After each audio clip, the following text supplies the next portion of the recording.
Le réseau des télécommunications font de millions sur les dos des Congolais avec un rapport service-qualité médiocre. Et ça ne peut pas continuer. L'Internet qui ne tient pas, ça télécharge rien, c'est trop lent et on facture.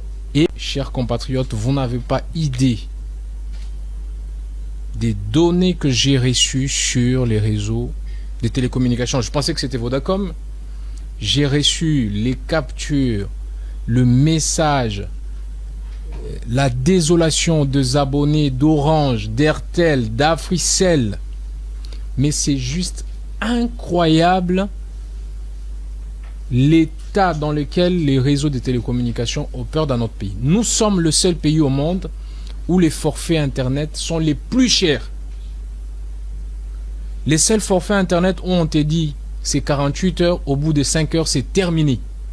Les facturations des transactions, les coûts sont exorbitants comparés aux pays voisins ou même au monde. Par exemple, les opérations des dépôts et de retrait. Une seule opération facturée 2 fois. J'envoie de l'argent, on me coupe de l'argent. C'est lui qui reçoit cet argent-là. Il veut retirer, on coupe de l'argent. J'ai reçois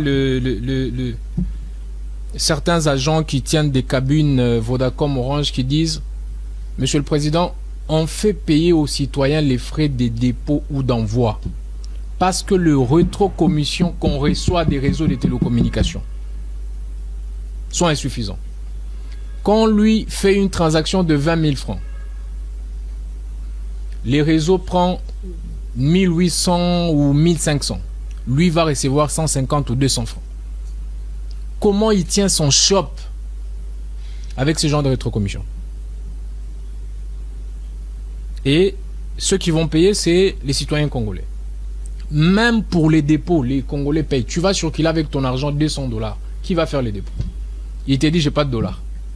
Ben, si tu veux les dollars, tu payes 3 $, comme ça, je t'ai fait les dépôts. T'as pas de choix, t'as une urgence. On a organisé un pillage systématique.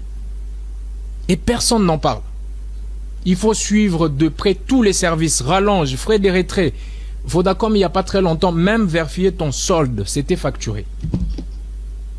Forfier mon solde. Quelqu'un m'a envoyé hier. Orange, il coupe 50 francs des frais de gestion.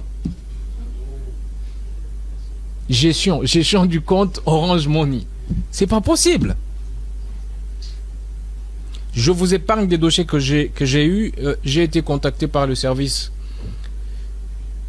du ministère de l'économie, CONAC.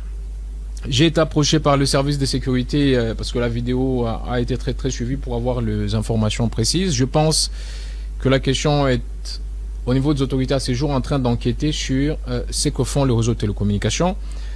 Mais, chers Congolais, il faut qu'on élève notre niveau d'incompétence, notre niveau d'ignorance. C'est ça qui fait qu'on nous exploite.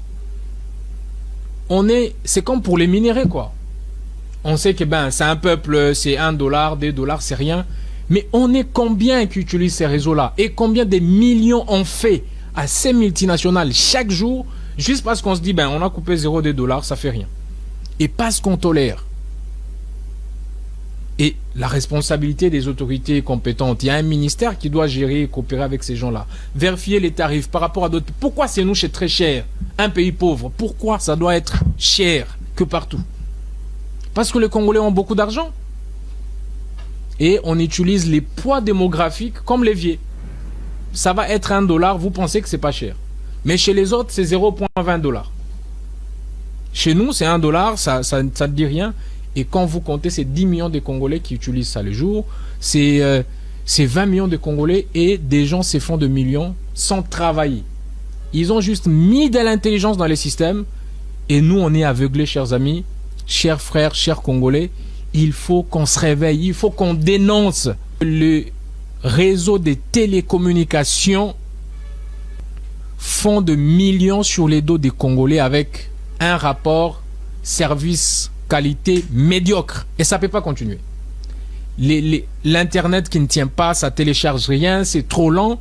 Et on facture